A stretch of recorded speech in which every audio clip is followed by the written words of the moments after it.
So I have a pair of Sliders Cold Pro motorcycle gloves. Those are nice.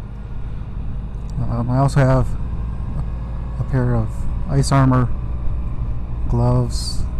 Those are even nicer.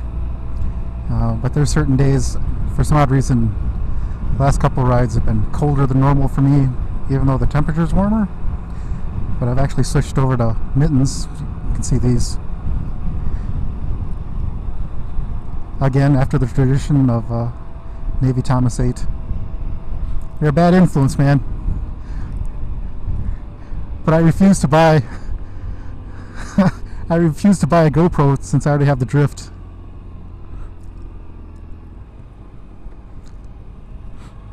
I should show that too. So there are some drawbacks about the GoPro. Oh, I'm sorry. About the drift that I have. I'll probably go over those later, but the big annoying one right now is so on the bottom side of the drift there's a screw-in base plate that'll slide into basically a mounting plate on your helmet. Well, that mounting base, the base plate, or whatever you want to call it, has two clips on it, and when it slides in, they fit into a couple of slots to prevent it from backing out. Well, I dropped the sorry, I keep saying GoPro. Nice. I dropped the drift once onto the floor, and one of those little arms snapped off, which sucks now because now there's only one clip holding it in. So I used some kind of putty thing to hold it in place. It's really there just for width purposes, but it doesn't really hold anything in. It's basically only being held in by one clamp, and I do have it tethered to my helmet, but it's probably not the best kind of tethering method.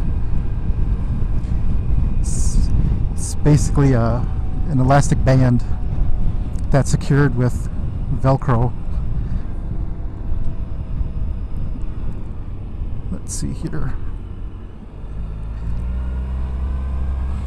And it works. I tested it, obviously not while I was in motion, but if it does fall off my helmet or the mount plate, it'll bounce around my helmet, so I should definitely be able to hear that and then slow down and stop and grab it before it falls off completely.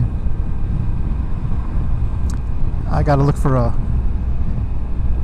better tethering system, one that's more permanent. But this is what I had, so that's what I used. You know, I don't know why most people get into riding. I rode like a little tiny 50 or 70cc scooter back when I was a kid. And then I stopped riding because it just wasn't practical.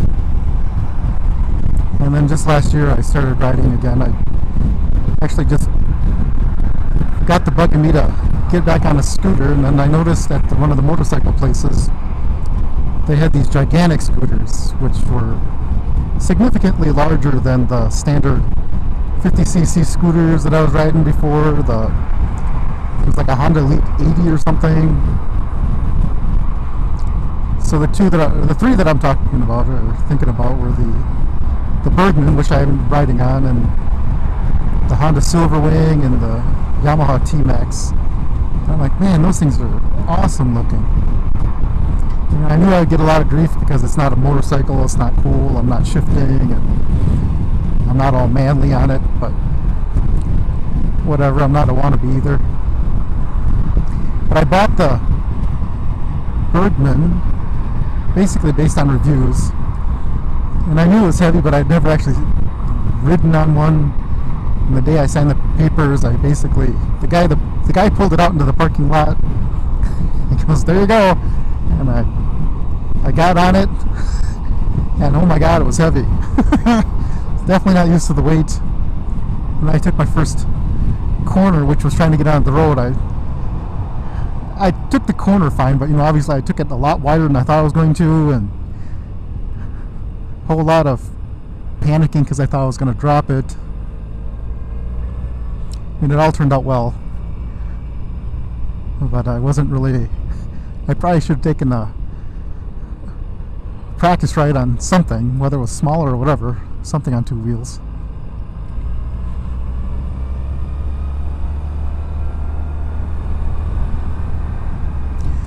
So I bought that in November, and I probably shouldn't admit this, but I didn't have my motorcycle license yet. And the break-in period on the Bergman is 600 miles, and I really wanted to get it past the break-in period before I got my license. And I wasn't taking the class until April, I believe. So basically, I drove it all through the winter last year, around the subdivision. As time went on, I got a little braver and went to the next subdivision. And eventually, I actually racked up 600 miles. Got my license, I took it into the dealership for the 600-mile service, and then I just started riding. And I've got, well, if you've seen the PVC vids, I've got 12,000 something miles on it right now.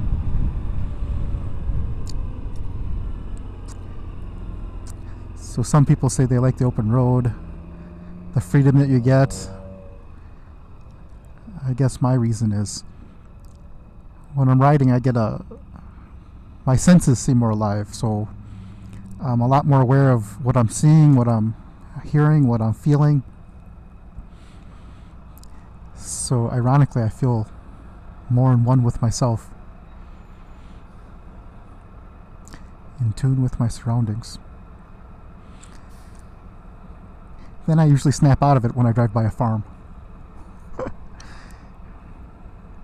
Man, that smell lingers inside your helmet. It's horrible. Hey, a shout out to theSmyrnaCowboy. I'm listening to your theme song right now. It's playing in my helmet.